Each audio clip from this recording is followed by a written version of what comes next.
So, hello everyone, welcome to Management Study, and today we are starting with unit number 7, which is about marketing and consumer behavior as well as supply chain management. Let me see if I'm right. Yes, logistics and supply chain management. Okay. So, without wasting any time, we started with consumer behavior and consumer and industrial buying behavior. So, consumer और industrial buying behavior क्या होता है, ठीक है? दोनों ही different होते हैं। Consumer behaviour जो है वो पूरा ही कंज्यूमर का परसेप्शन, एटीट्यूड, पर्सनालिटी पर डिपेंड करता है। और जो इंडस्ट्रियल बाइंग बिहेवियर होता है वो ऑर्गेनाइजेशनल बाइंग बिहेवियर भी इसको कह सकते हैं। मतलब इंडस्ट्री के लिए अगर आप कोई चीज खरीदना चाहते हैं तो आपको जो है वो प्लानिंग से पूरा टीम के साथ बैठ कर डिसाइड करना होता है, बजट भी देखना होता है, and according to that you have to purchase that thing. So उसको इंडस्ट्रियल बाइंग बिहेवियर बोलते हैं। So theories of consumer behaviour कौन कौन सी है? सो एक इकोनॉमिक थियरी है जिसमें रैशनल चॉइस पर बात की गई। रैशनल चॉइस यानी ऐसे ही आप मार्केट में गए, आपको कुछ भी पसंद आया and you purchase it, so that is called rational choice, जिसमें आपको बहुत एनालिटिकल थिंकिंग नहीं करना पड़ा, थोड़ा बहुत डिसीजन लेने में टाइम नहीं लगा, गए, परचेज किया, घर आ गए। So that is called rational thinking. Then psychological theories है जिसमें मास्लो की हायरार्की ऑफ नीड, जो कि बहुत फेमस थियरी है in management and marketing as well. Freud's theory of motivation, जो कि मोटिवेशन की थियरी है। एंड सोशियोलॉजिकल थियरी जिसमें family, culture and reference group का इन्फ्लुएंस होता है। सो कई बार कंज्यूमर बिहेवियर में ऐसा होता है कि जो फैमिली का इन्फ्लुएंस है, कल्चर का इन्फ्लुएंस है, वो भी बाइंग डिसीजन पर आता है। जैसे कि सम कल्चर्स में मीट खाना अलाउड नहीं होता तो वो लोग मीट परचेज नहीं करते, ठीक। तो ये कल्चरल चीज हो गई जो कंज्यूमर बाइंग बिहेवियर को इम्पैक्ट करती है। Then models of consumer behavior. So 2 to 3 models है which are not very important, but let's see. Nicosia model है जो जो कि एक लिंक दर्शाता है कंज्यूमर और फर्म के बीच में। हॉवर्ड शेड मॉडल है जो कि स्टिम्युलस रिस्पॉन्स के ऊपर कंज्यूमर कैसे डिसीजन लेता है वो दर्शाता है। ईकेबी मॉडल है जो कि need recognition, purchase and post purchase behaviour पर अपनी थियरी प्रेजेंट करता है। इंडस्ट्रियल बाइंग बिहेवियर क्या होता है? So it's a stage of organisational buying process earlier, as I said, कि ऑर्गेनाइजेशन लेवल पर जब आपको कोई कुछ चीज परचेज करनी हो, कुछ भी बाय करना हो, तो आप ऐसे डायरेक्ट जाकर बाय नहीं कर सकते। You have to plan for that, you have to make proper budget for that. आपको कई सारे लोगों के साथ बैठ के डिसाइड करना पड़ता है। ओके। जिसमें सेठ मॉडल है। सेठ जो है वो बहुत ही बड़े मार्केटिंग के प्रोफेसर है। He is in US right now. Jagdish सेठ उनका पूरा नाम है, और जो मार्केटिंग एज अ सब्जेक्ट है उसमें उन्होंने बहुत रिसर्च किया है, मतलब बहुत उसको। आप ऐसे जैसे कि फिलिप कॉटलर का मार्केटिंग में जितना भी कंट्रीब्यूशन है उतना ही हमारे इंडिया से जगदीश सेठ, इंडियन ओरिजिन जगदीश सेठ जो है, उनका मार्केटिंग में कंट्रीब्यूशन बहुत ज्यादा है। और अगर मार्केटिंग की बात करें तो इंडिया में माइका करके, मुद्रा इंस्टीट्यूट ऑफ कम्युनिकेशन करके एक इंस्टीट्यूट है अहमदाबाद में, जो कि मार्केटिंग की one of the best institute in India है। तो अगर आप मार्केटिंग को इन डिटेल में पढ़ना चाहते हो और मार्केटिंग की फील्ड में ही अपना करियर बनाना चाहते हो, so it is better to go at MICA. वहाँ पर पीजीडीएम होता है, वो शॉर्ट टर्म कोर्सेज भी करवाते हैं और वो पीएचडी भी करवाते हैं मार्केटिंग में। So as per your interest area you can join MICA. उसके लिए माइकैट करके एक एग्जाम आता है, वो क्लियर करना पड़ता है, and on the basis of interview and all that you can get admission into mica.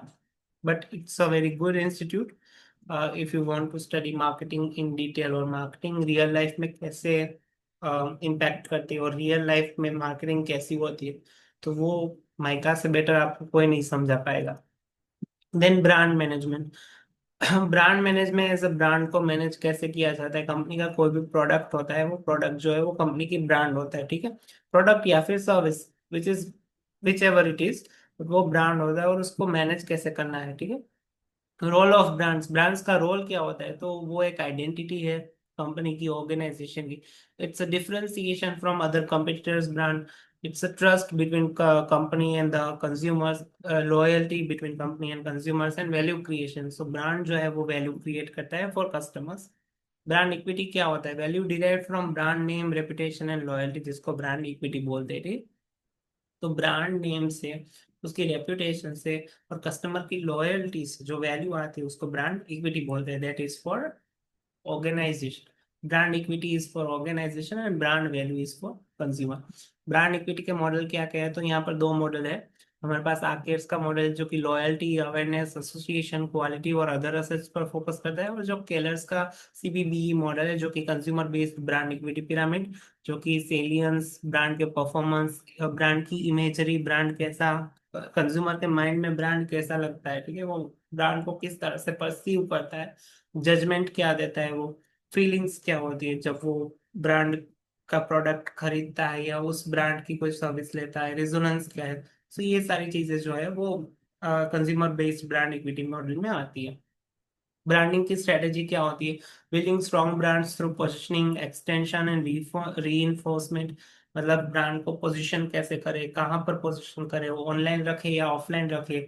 Extension करना है, मतलब जो भी ब्रांड में एग्जिस्टिंग प्रोडक्ट है उसमें भी कुछ ऐड ऑन करना है या कुछ रिमूव करना है। रीइंफोर्समेंट करना है, कोई भी ब्रांड या प्रोडक्ट पुराना हो गया उसमें थोड़ा नया चेंज लाके कस्टमाइज करके उसका अगेन एडवर्टाइजिंग और ये सब करके रीइंफोर्समेंट भी करा जा सकता है।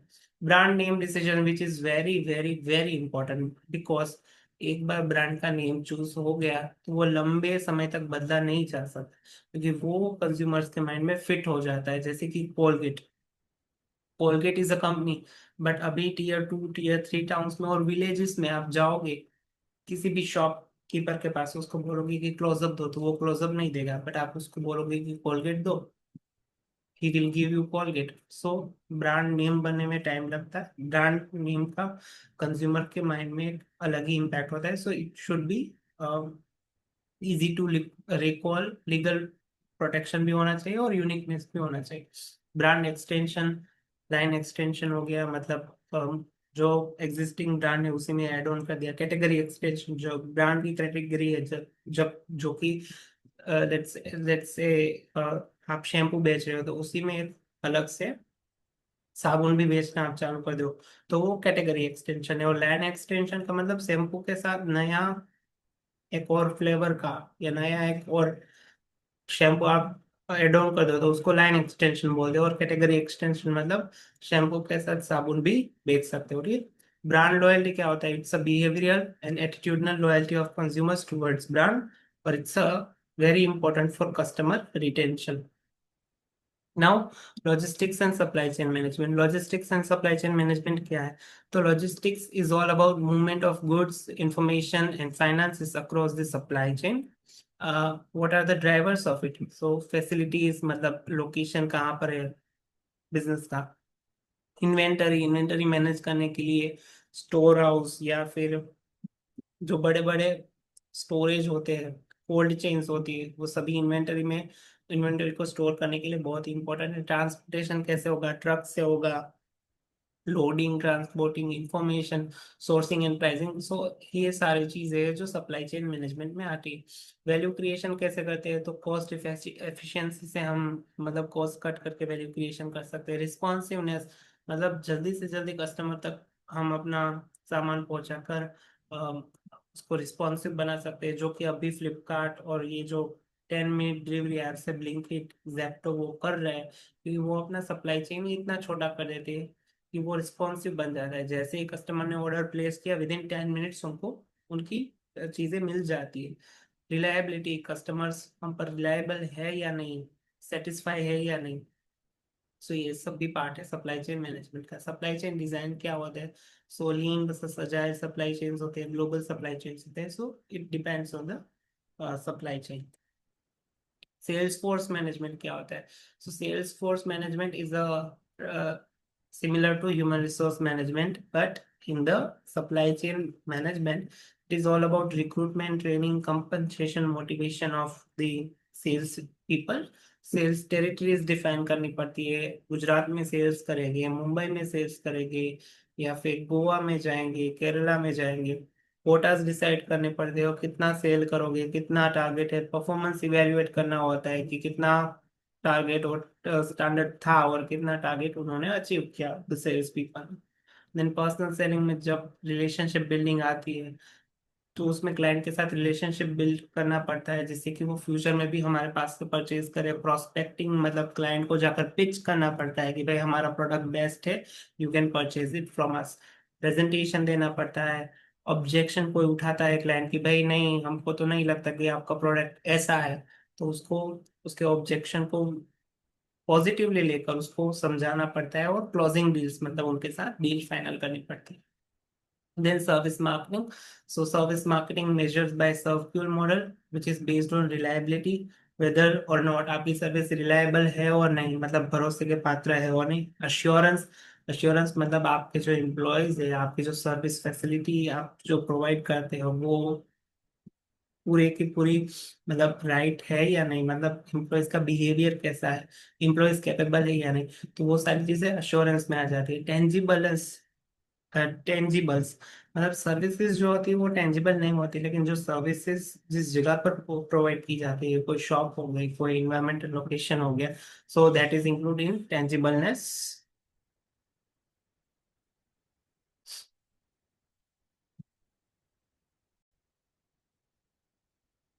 सो इम्पैथी मतलब सर्विस प्रोवाइडर जो एम्प्लॉयज है वो कस्टमर के प्रति इम्पैथी दिखा रहे हैं या नहीं, रिस्पॉन्सिव है या नहीं, so that things are considered in service quality check, जो सर्व फ्यूल मॉडल के थ्रू चेक किया जा सकता है।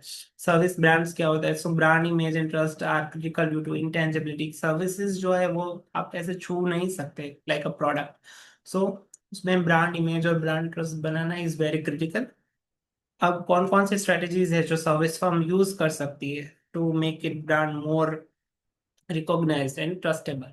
So differentiation versus via quality, customization and service delivery। तो अपने सर्विसेज को डिफरेंट बना सकते हैं कंपटीटर की सर्विसेज से, उनकी क्वालिटी इंप्रूव कर सकते हैं, कस्टमाइजेशन कर सकते हैं और सर्विस डिलीवरी के प्रोसेस भी चेंज कर सकते हैं। Managing service encounters and customer expectation, customer की अलग एक्सपेक्टेशन होती है जब वो सर्विस लेने आता है। When we are going going at a restaurant, हमारी ऑलवेज एक्सपेक्टेशन होती है कि हमको अच्छा खाना मिले और बजट में मिले, मतलब कम, हमारा बिल भी ज्यादा ना आए और खाना भी अच्छा मिले, तो ये कस्टमर की एक्सपेक्टेशन होती है, अकॉर्डिंग टू सर्विस प्रोवाइडर उसको फुलफिल करना होता है।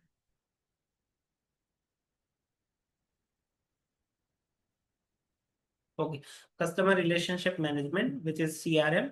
So, customer relationship management focuses on four things: relationship building with customers, CRM strategies, values of CRM, and CRM process. So, relationship building में क्या होता है? तो it builds trust, satisfaction, communication, and commitment in organization.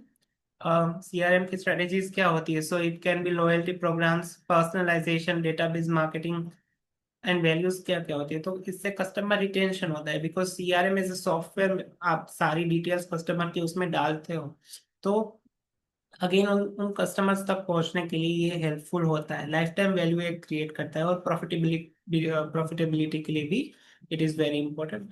अब इसकी process क्या होती है सीआरएम की? सीआरएम का एक टूल है, देखिए उसमें आपको डेटा इनपुट करना होता है और वो सब करना पड़ता है।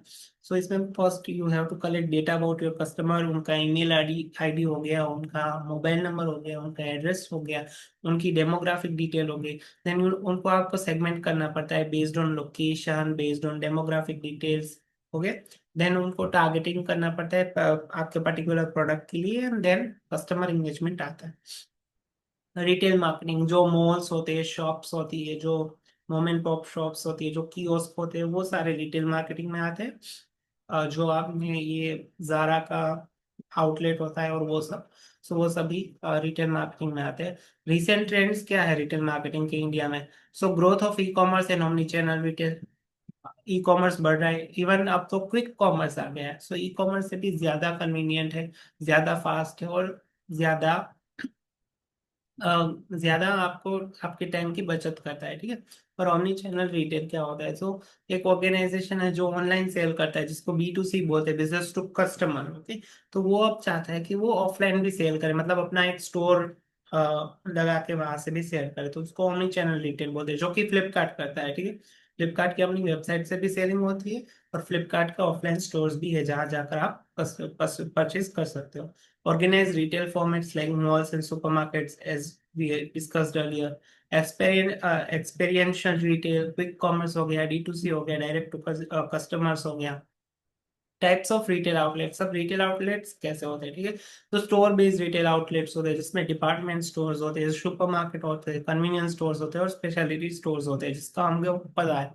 नॉन स्टोर रिटेल क्या होता है, तो ई रिटेलिंग यानी ऑनलाइन डायरेक्ट सेलिंग कर सकते हो, टेली मार्केटिंग कर सकते हो, और वेंडिंग मशीन जिसमें सिक्का डालो और जूस की बोतल बाहर आएगी। Emerging trends in marketing, marketing में कौन कौन से इमर्जिंग ट्रेंड्स है। So first is E marketing which is internet based promotion, जिसमें SEO और SEM आते हैं। डायरेक्ट मार्केटिंग जिसमें कैटालॉग आता है, टेली मार्केटिंग आता है, email, SMS and door to door marketing आती है। Digital marketing is all about social media, influence marketing, content marketing and analytics plus PPC means post पर click. Green marketing is eco-friendly marketing, eco-friendly products, sustainability-driven branding is all about green marketing. Okay, and the last one is international marketing or global marketing. So international marketing is all about marketing at a global level. So इसमें entry mode कौन कौन से होते हैं, तो exporting, licensing, franchising, joint ventures, wholly owned subsidiaries and strategic allies. So international marketing mix is a similar to marketing mix, जिसमें product जो है वो स्टैंडर्डाइज होना चाहिए और वो अडेप्टेबल होना चाहिए। Then price of a product जो है वो ट्रांसफरेबल होनी चाहिए। डंपिंग नहीं होना चाहिए। डंपिंग मतलब एक देश का जो बेकार प्रोडक्ट है जो कोई खरीद नहीं रहा है, जो ओवर स्टॉक प्रोडक्ट, उसको दूसरे देश में डाल दिया जाता है जिसको डंपिंग कहते हैं, ठीक है। तो वो डंपिंग वाले प्रोडक्ट की भी प्राइस अलग होती है। जैसे कि चाइना का डंप किया हुआ प्रोडक्ट इंडिया में आता है तो उसकी वैल्यू जो है बहुत कम होती है, लेकिन इंडिया में वही प्रोडक्ट ज्यादा कीमत पर बेचा जाता है। एंड कॉस्ट प्लस प्राइसिंग हो गई, कंपेटिटिव प्राइसिंग हो गई, प्लेस ग्लोबल डिस्ट्रीब्यूशन चैनल्स पर आपको फोकस करना पड़ता है, लॉजिस्टिक पर आपको फोकस करना पड़ता है, प्रमोशन जो कि क्रॉस कल्चरल होता है। मेनली ग्लोबल कैंपेन्स होते हैं और लोकल भी कैंपेन्स हो सकते हैं। ओके, सो यहाँ पर हमारा यूनिट नंबर 7 कंप्लीट होता है जिसमें हमने दो सब्जेक्ट्स इन डिटेल में स्टडी किया। First is consumer behaviour and industrial buying behaviour, from there we move on to brand management and then logistics and supply chain management, and उसके बाद customer relationship marketing देखा, retail marketing देखा है, international marketing देखा। Now we are going to see the statistics. Okay, so it's a unit number 8, which is concept of statistics for management. So statistics is a very important subject which is in management में। And also अगर आप RBI और SEBI के exam की preparation कर रहे हो तो ये जो स्टेटिस्टिक्स है वो कॉमन सब्जेक्ट होता है, so you have to prepare for it. So statistics is the science of collecting, organizing, analyzing, and interpreting data for decision making in business and management. So statistics is all about collecting, organizing, analyzing, and presenting data. Yeah, it's helpful in business decision making and business analysis. It helps managers make informed decision under uncertainty, such as forecasting demand forecast करने के लिए इसका use होता है, testing market hypothesis. अब market hypothesis यानी research भी होती है, कोई भी प्रोडक्ट को मार्केट में लॉन्च करने से पहले उसकी एक रिसर्च की जाती है जिसमें टू टाइप्स ऑफ हाइपोथेसिस बनाए जाते हैं, नल हाइपोथेसिस और अल्टरनेटिव हाइपोथेसिस, ठीक है। सो हाइपोथेसिस टेस्ट के लिए, रिसर्च के लिए भी ये यूजफुल है। And research is all about statistics and understanding relationship between business variables. Business में जो भी वेरिएबल्स होते हैं जो भी, उसको अंडरस्टैंड करने में हेल्प करता है। मेजर्स ऑफ सेंट्रल टेंडेंसी जो कि सब ने पढ़ा है, आपने BCom किया हो, BBA किया हो या फिर MBA में क्या आता है। Measures of central tendency is very simple, mean, median, mode, जो कि हमें पता है। Then we have measures of dispersion जो कि शायद BBA में नहीं आता होगा या फिर आता होगा, BCom में तो आता था, जिसमें पॉपुलेशन और सैंपल के बारे में हम ये सारे coefficient of variation and standard deviation के जो फॉर्मूलाज है वो लगाकर हम जो सम है वो सॉल्व करते थे।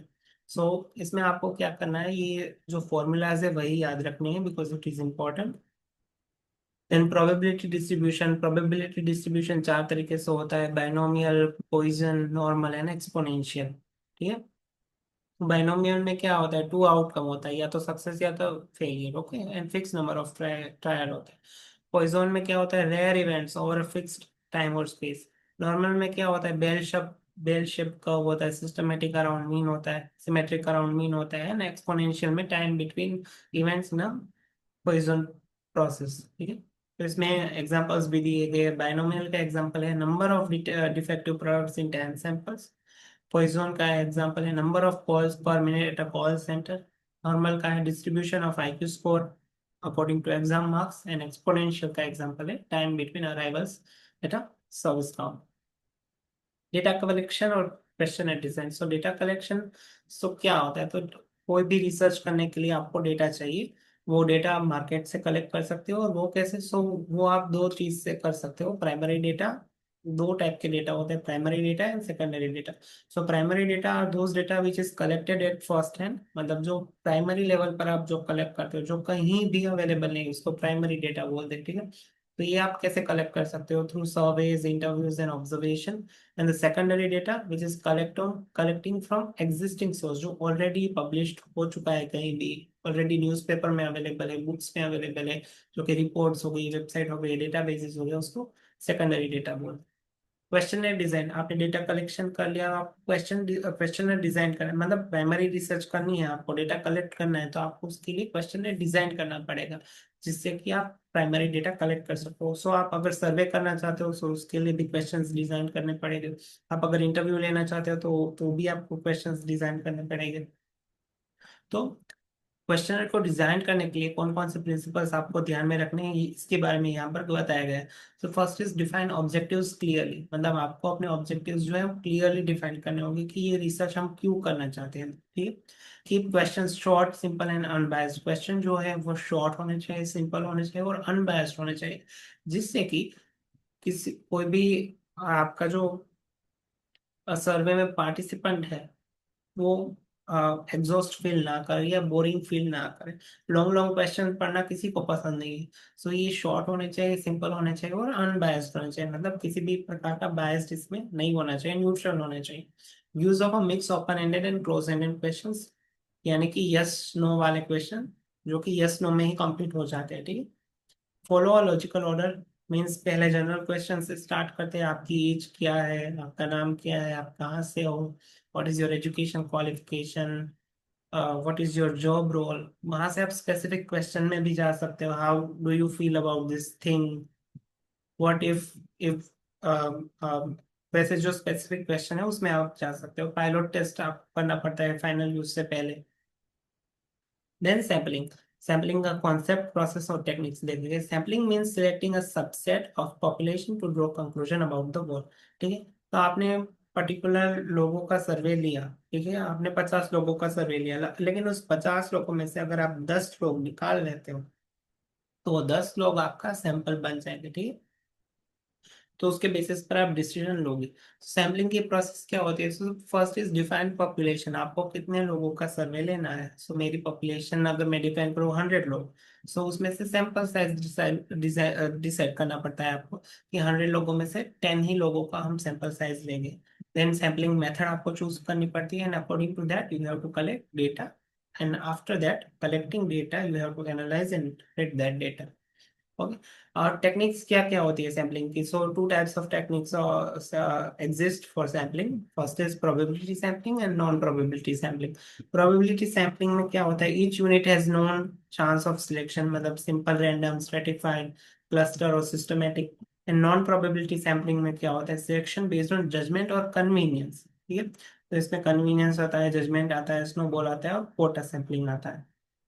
Hypothesis testing used to test assumptions about a population parameter। ठीक है, तो हाइपोथेसिस टेस्ट करने के लिए आपको हाइपोथेसिस बनाना पड़ेगा। जैसे कि मैंने पहले बताया कि two types of hypothesis are there, null and alternative. So null का मतलब नो इफेक्ट, और अल्टरनेटिव का मतलब there is an effect. Okay, then आपको सिग्निफिकेंस लेवल चूज करना पड़ेगा, टेस्ट चूज करना पड़ेगा, आपको वैल्यू क्रिएट कैलकुलेट करनी पड़ेगी, उसके वैल्यू को कंपेयर करना पड़ेगा और एक्सेप्ट और रिजेक्ट करना पड़ेगा नल हाइपोथेसिस को। और यहाँ पर टेस्ट दिए गए हैं, कौन कौन से टेस्ट जो है वो आप यूज कर सकते हो। सो जेड टेस्ट है, comparing sample and population mean. T test है जो कि comparing means of two samples. F test यानी अनोवा, एंड chi-square test, जो कि association between gender and purchase preferences. So this is all the statistical or formula related to sums आते हैं इन सब के statistics में, but अभी understanding के लिए इतना काफी है, ठीक है. Correlation and regression analysis. So correlation is all about relationship, variable movement, x और वाई एक दूसरे के साथ इंटरचेंज होते हैं, डेटा जो है वो सिंगल पॉइंट में रिप्रेजेंट किया जा सकता है in correlation. But in regression one effect the other, एक जो डेटा है वो दूसरे डेटा को इम्पैक्ट करता है, जिसमें कॉज और इफेक्ट होता है. अगर ये हुआ तो ये हो जाएगा, अगर ये हुआ तो ये हो जाएगा. X and Y can not be interchange in regression and data represent by line only. Okay, so with this, we are completing our unit 7 and unit 8 half, because after that, in unit 8, we have to study the operations management. Okay? तो operations management जो है वो हम कल के lecture में देखेंगे, and operation management के साथ साथ हम देखेंगे वो इंटरनेशनल बिजनेस भी. एंड आफ्टर दैट बचेगा information technology and entrepreneurship. Okay, so for today we are winding up with Unit 7, which is consumer behavior and supply chain and logistics management, and statistics for management. Okay, thank you.